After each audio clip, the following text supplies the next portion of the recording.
You want to be a killer, you hang out with killers. You train like a killer. Remember that. Yeah, he's gonna talk some shit. He's gonna come back. So, you know, all of that, it's all good for the fight. But I need to show them that if he's gonna come back, he's gonna have to face me for all the belts. So that's my real priority right now, is getting all them belts. And well, it's ridiculous because he knows when he meets a Gypsy King, it's over for him. Derek Chisora's laugh says it all. The seasoned heavyweight isn't just chuckling for effect. He's openly mocking Daniel Dubois for even daring to suggest he could beat Tyson Fury. After all, this is the same Dubois who folded under pressure and quit against Alexander Usyk. Now he's claiming he can topple the Gypsy King? It's laughable, and Chisora isn't alone in thinking so. Across the boxing world, fans and fighters alike are roasting Dubois for what many see as delusional bravado. Chisora, never one to hold back, laid into Dubois without mercy. He slammed the young heavyweight for quitting against Usyk, calling the entire notion of him stepping up against Fury a failure before it begins. It wasn't just ridicule, it was exposed. Yeah, man, he quit. I don't understand. You know, they were supposed to train him different. They did not. I mean, like, it's big time. It was set for him to win it. You know, it was set for him to win it. You know, when I went to graduate, he said, "How you feel?" You know, Don Child goes to me, "Oh, go suck your best friend's dick." I'm like, okay, cool. Chisora ripped apart Dubois' mindset, implying he lacks the grit and steel needed to survive with a man like Fury. You can't beat Tyson Fury when you've already shown you'll wave the white flag, Chisora scoffed, his laughter carrying the weight of truth. And as the verbal beatdown continues, you can picture Tyson Fury himself watching from a distance, laughing even harder. Dubois isn't just losing fights, he's hemorrhaging respect from— If I did come back, hypothetically speaking, if I was to return and I was to box Daniel Dubois, I would box that motherfucker's ears off. He wouldn't land the glove on me. It'd be a one-sided beatdown. Every corner of the sport, and when Fury does step in to address the chatter, his words completely bury Dubois. Fury's roasting is as brutal as it is dismissive. He mocks Dubois for his defeat against Usyk, promising to batter him even worse should they ever meet. Fury sees Dubois as easy work, not even worthy of sparring, let alone a marquee fight. After watching Dubois fold under Usyk's pressure, Fury declared the young Brit wouldn't last 2 rounds with him. The disdain dripped from every syllable. Fury's sarcasm cuts deeper than any punch. He ridicules Dubois' supposed knockout streak, pointing out that all the hype— Yeah, I'll get that back as well after when I fight Usyk in December and beat him, I'll reign all the belts that I should never have lost, and then I'll fight the Dubois and take that off him as well. Momentum surrounding him evaporated the moment Usyk humbled him. He then throws shade at both Anthony Joshua and Dubois in the same breath, making it clear neither deserves to be mentioned alongside the Gypsy King. Fury's message is simple. If Usyk could dismantle Dubois with such ease, imagine what the most unpredictable, mentally dominant heavyweight of the era would do. The ridicule is painful because it's rooted in fact. Dubois doesn't have the gas tank, chin, or mental fortitude to last with Fury, at least not based on his most recent performances. Fury fought Deontay Wilder 3 times, hit the canvas multiple times, and always rose like a man possessed. Dubois, on the other hand, has shown a tendency to check out when the heat rises. The Fury family isn't done.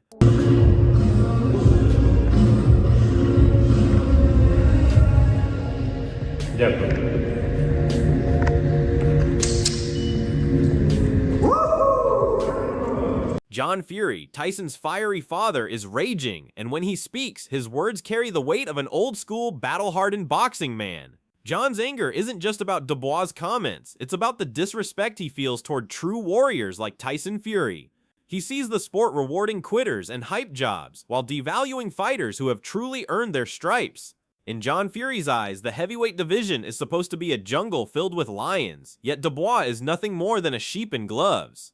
If the system continues to push fighters like Dubois, who quit when it gets tough, then what's the point? John roared. He warned that boxing is rotting from the inside out by rewarding paper champions instead of heart-driven warriors. And if the Gypsy King is ever overlooked in favor of clowns like Dubois, John Fury believes it will be a sign that the sport has lost its soul. And regardless of what you say, and I heard the same thing, and if it is true, I've never heard something so foolish, so self-destructive, ever. It's not just the Fury camp voicing their disgust. Legends like Johnny Nelson are also shaking their heads at Dubois' false bravado. Nelson doesn't need a long speech to get his point across. His body language alone speaks volumes. When asked about Dubois' chances against Fury, Nelson looked utterly baffled. This is a man who has spent decades watching true champions rise through fire and adversity. To Nelson, Dubois' story simply doesn't match the script of greatness. You can't fake heart. You can't bluff your way into elite territory, Nelson said bluntly. He highlighted Dubois' tendency to fold under pressure, noting that waving the white flag against Usyk revealed a mindset that cannot survive the Gypsy King's mental warfare. Nelson sees through the facade, a poser trying to sell wolf tickets in a lion's den, and he's not alone. Even from a financial perspective, Nelson warns that this potential matchup feels more like Fighters that you know, we probably want the fight more than they do. So with these two fighters, it's a choice. It doesn't matter what you or I say, what the fans want. The loser is going to hurt bad. So financially, it's a great. like a business transaction than a true clash of talent. It's a financial setup, he explained, pointing out that the loser, most likely Dubois, will take a brutal hit while fans are expected to buy into the spectacle. The implication is damning. Dubois isn't stepping up because he's hungry for victory. He's stepping up because of the payday. That's not a champion's mentality. It's a cash-out move. And if money is the only motivation, the fight is lost before the first bell rings. Fury isn't chasing checks, he's chasing legacy. Dubois, Nelson warns, is simply being thrown into the meat grinder for the right price. And when it comes to the subject of quitting, one voice hits harder than most. Dave Allen, the self-proclaimed chairman of the Quit Committee. Allen didn't hold back in his assessment. He accused Dubois of quitting against Usyk, and not just quitting, but doing it calmly, as if it were just another day at the count of 10, and he walked straight past Usyk, straight to the corner. He was completely fine. I think, and you know what, it's horrific to say I've quit. It's not horrific to say I'm quit. I'm chairman of the Quit Committee. I'm top quitter, I guess.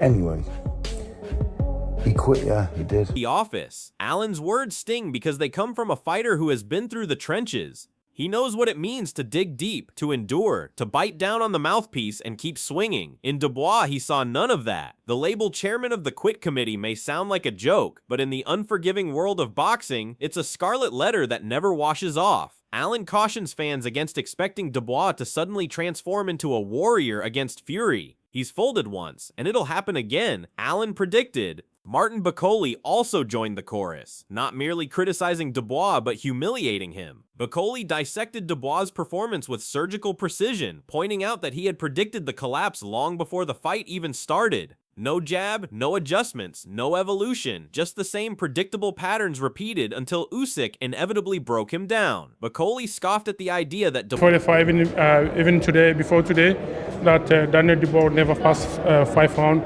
if he kept boxing like the same way he boxed last time he fought Usyk. But he did the same. There was no jab, nothing changed. He deserved the knockout because he never changed something like Dubois could trouble Fury. In his view, Dubois isn't a true contender. He's a walking punch bag with no plan B. Against a tactician like Usyk, that's suicide. Against a versatile giant like Fury, it's career-ending. Joseph Parker's reaction was less fiery but no less damning. The former world champion wasn't even surprised by Dubois' collapse. To Parker, it was predictable. He broke it down clinically. Usyk displayed patience, intelligence, and movement, the tools real champions use. These are the exact traits Tyson Fury has perfected over the years. Dubois, by contrast, reverted to the same sluggish, one-dimensional style he has always relied on. A few flashy moments early on, followed by complete collapse once the pressure mounted. Parker pointed out that Dubois offered little resistance when the going got tough, and that's a fatal flaw at the elite level. If Usyk could dismantle him piece by piece, what on earth does he expect from Tyson Fury? Parker asked rhetorically. After all, Fury is the man who outthought Wladimir Klitschko and outgunned Deontay Wilder twice. Parker's calm demeanor... Stunned, I know that he broke him down, right? He broke him down, he was patient. Then Dubois did, for me, looked better. Like landing some good shots in the beginning, it was going back and forth. Then he got Usyk's attention, but he was patient. Feints, movement, footwork, it all came together for him.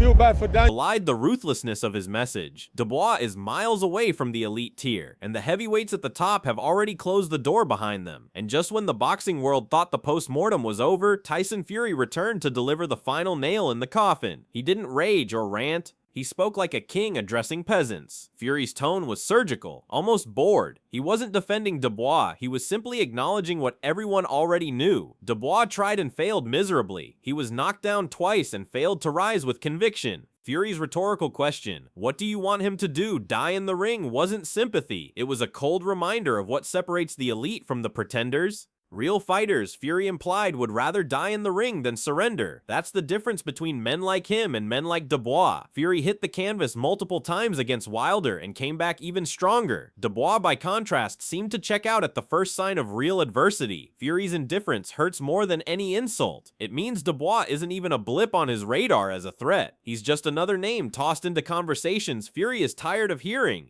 If this is the man calling out the Gypsy King... Right guys, quick one. I keep getting asked about this Dubois situation and all this quitting stuff and whatever else. Here's the facts.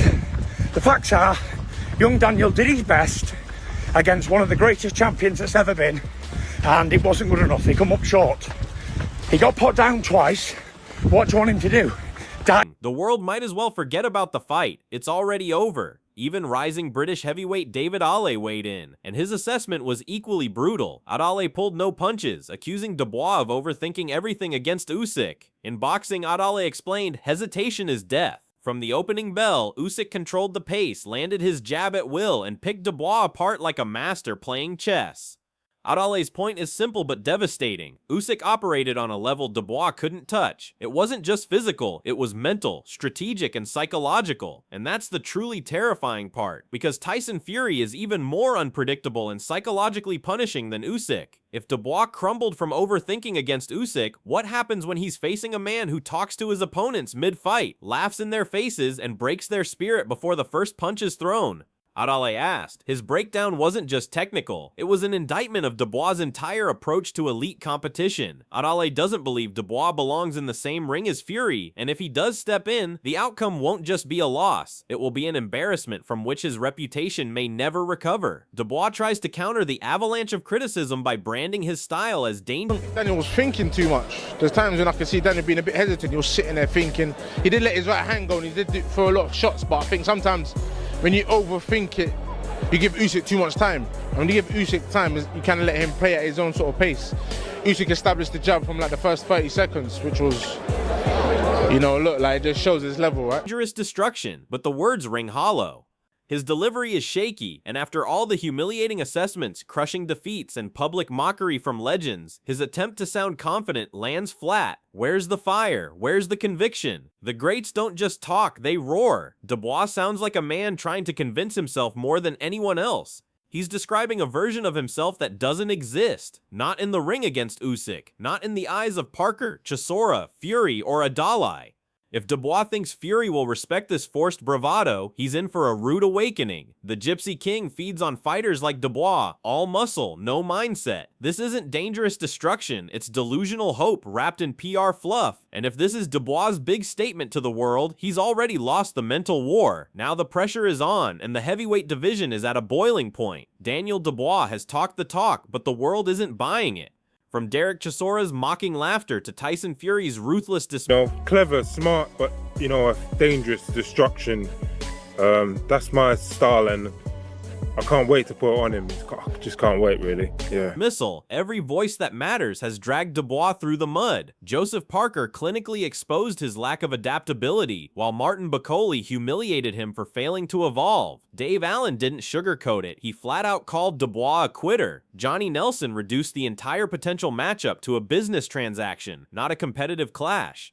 And John Fury warned that boxing itself is losing its soul by prioritizing hype over heart. Then there's Tyson Fury, calm, calculated, and completely unimpressed.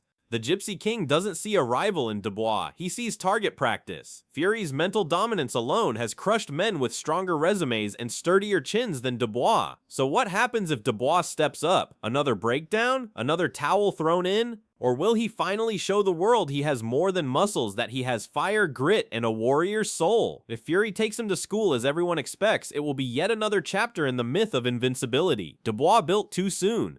The question remains, does Daniel Dubois truly belong in the same ring as Tyson Fury, or is he just another sacrifice for the king? Are you backing the Gypsy King to destroy the hype, or do you believe Dubois can shock the world? Drop your thoughts below, because the heavyweight division is about to get very, very interesting.